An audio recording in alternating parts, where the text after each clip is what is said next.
Please turn to page 356 for our thesis statement student worksheet. In the previous video, you learned how to use the sentence builder in order to teach your students how to write thesis statements for informative, explanatory writing. This is your extension activity where you are going to have your students practice the skills they learn from the sentence builder. And once students learn how to use this worksheet on their own, this then can be used for a homework activity, an in-class independent activity, as well as a follow-up activity when students have learned a big chunk of information in any of their core subjects. This is a completed sentence worksheet. It has the secret formula, SS light bulb, setting, subject, big idea.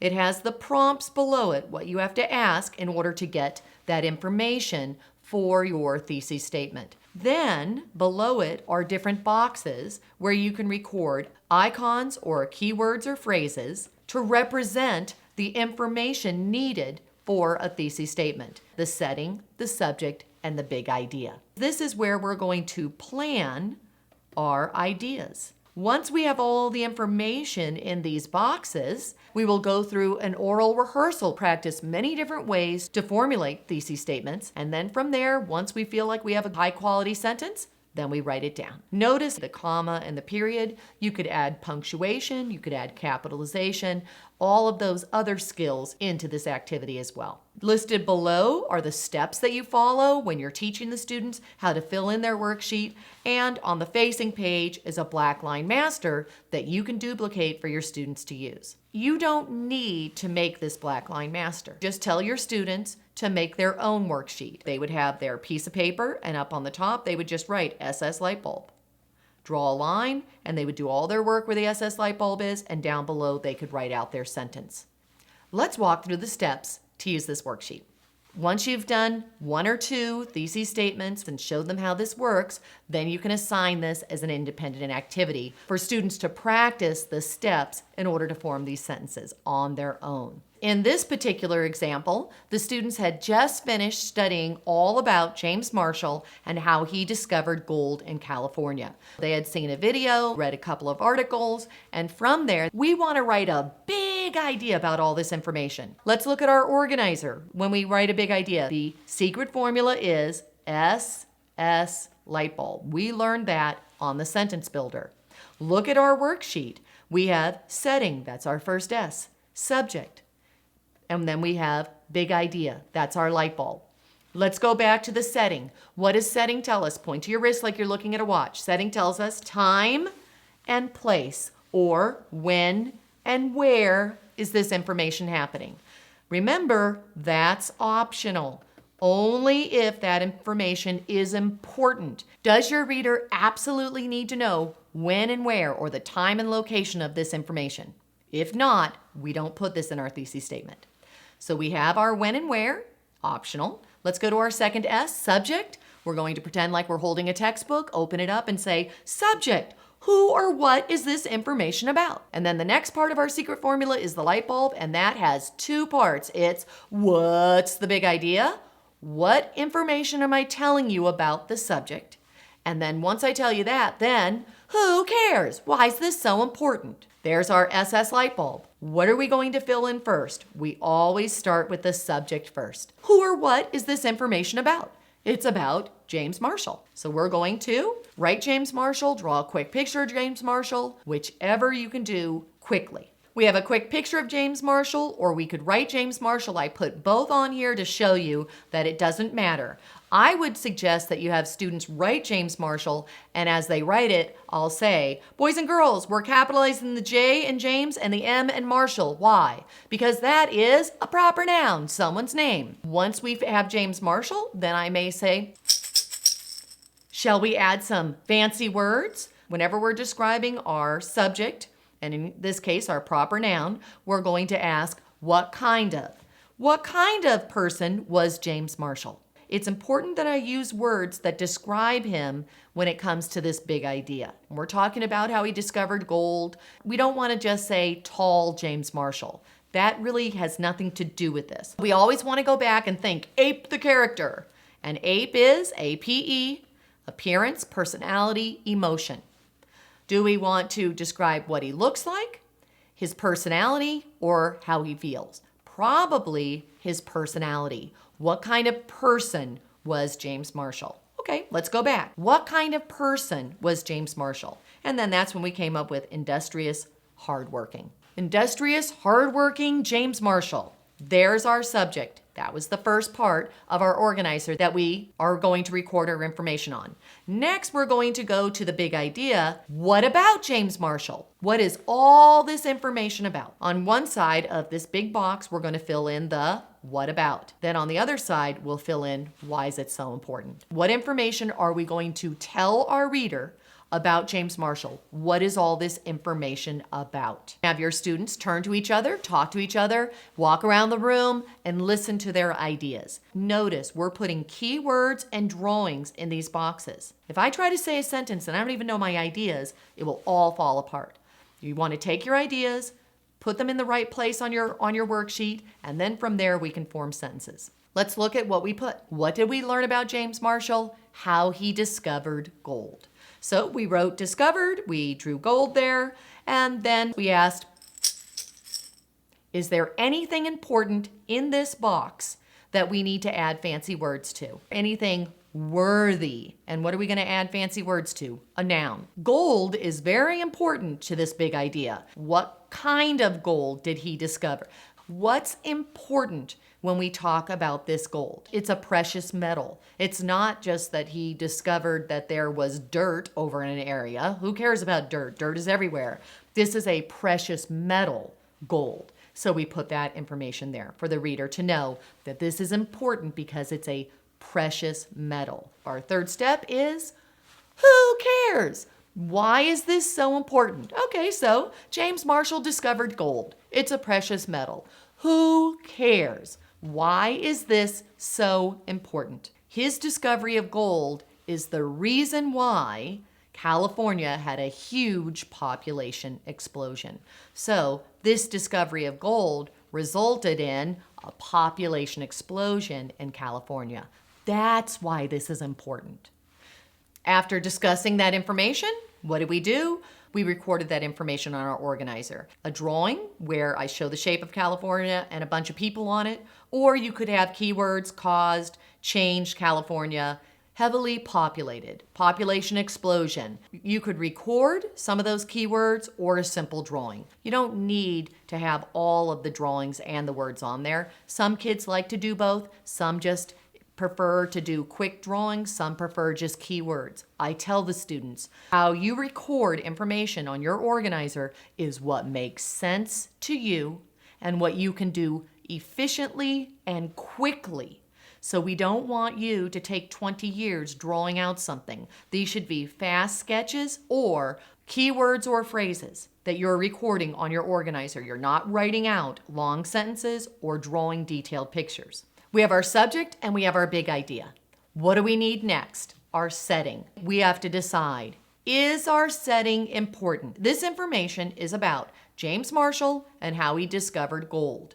Is it important for us to tell when this happened, the time in history when it occurred, and the location, where exactly did this discovery occur?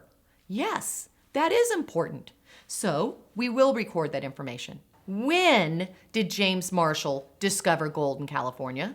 And where in California did James Marshall discover the gold? After discussing, looking at all our information, we recorded that on our organizer. Again, I'm showing you several different ways that you can record it. Maybe some children just write the date and put an arrow for long ago. Maybe some write over 150 years ago. For the location, we have our along the Colorado River, South Fork, and near the Deep River. We have all of our boxes filled in with our ideas. We're ready to formulate, craft our thesis statement from this. First, I'll start from left to right to see if my sentence makes sense. If not, I could move around some of these ideas until I think it does make sense. Orally rehearsing using academic language that we've recorded on our organizer to put together these ideas to formulate a thesis statement. And we can use hand motions to help bring in all of our students' learning modalities, because we have visuals, we have keywords, we have language. We can also bring in tactile kinesthetic learners. Over 150 years ago, along the American River, hardworking and industrious James Marshall discovered the precious metal gold, which changed California forever. That sounds good. Let's try another one. Back in 1848, along the South Fork of the American River, industrious, hardworking James Marshall discovered gold, which caused a population explosion. We rehearse, we practice with the students, we come up with several different ways to say this sentence.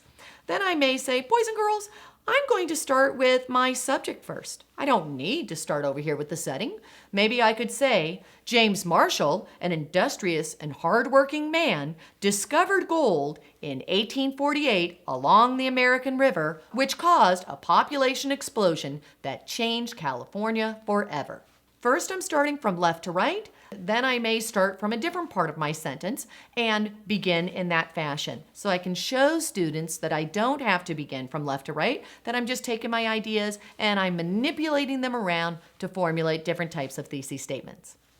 Once we decide how we want to write our sentence, then we can put our punctuation in. Punctuation time! We're going to add our capitals, our commas, and our periods at this point. All right, let's go back.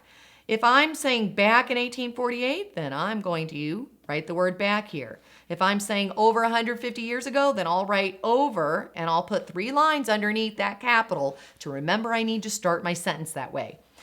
Back in 1848, along the American River, I'm going to write with my red pen the capital A and the capital R because that's the name of the river. The American River. James Marshall, I'm going to capitalize James Marshall. And let's go back and California. I've put my capitals in for the beginning of the sentence and all of my proper nouns that I have in the sentence. Next, let's go back and let's add any commas and our period. Ready? Back in 1848, along the American River. If I have a when and where phrase at the beginning of my sentence, what do I need after it? A comma. James Marshall, or industrious and hardworking James Marshall, discovered gold in California that caused a population explosion. Period. I have my capitalization, I have my commas, my periods. The students and I orally rehearse our sentences over and over again. And at that point, I tell them, boys and girls, write down your sentence. And down below is where they will write out their thesis statement. When they're writing their thesis statement, I tell them, over 150 years ago, and I'm going to say it as I write it. Turn to your buddy, read your thesis statements to your buddy, and I walk around and I listen. When they sound as if they have control over their thesis statement, then I tell them to start writing. If you have some children who have difficulty with language, you could pull them in a small group while the rest of your class is writing. When you're working with the group in small group and you're orally rehearsing, you're practicing over and over how to say the sentences and they're building that language and you're using those hand motions to help scaffold the lesson. Once they have control over the language, they go back and write.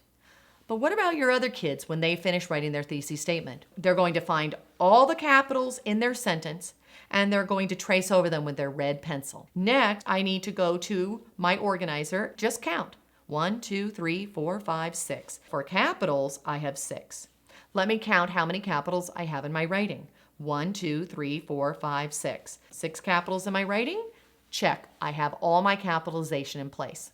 Next, I need to go to my organizer and I see that I have 1 comma. So I put a comma here and I have 1. Let me go back to my writing and see if I have that 1 comma and that it's in the right place. On a cold, clear day, back in 1848 along the South Fork of the American River, comma. I have that comma and it's in the right place in my sentence. I've put my comma in place. Next, I need to make sure that I have my period, which of course is at the end. I go to the end of my paper. Yes, there's my period. So I put my period equals 1. Sometimes when you write, what do? You leave out words and you don't even realize it. So after we finish putting all the marks on here for capitalization, for our commas, for our period, We also will go back, reread the organizer, and check to see that it matches the words that we have in our thesis statement. And I usually have my children team together in buddies. And what I suggest, you have them switch each other's paper and walk through the steps, where first they're going to count the capitals that are in the organizer, count the capitals that are in the sentence,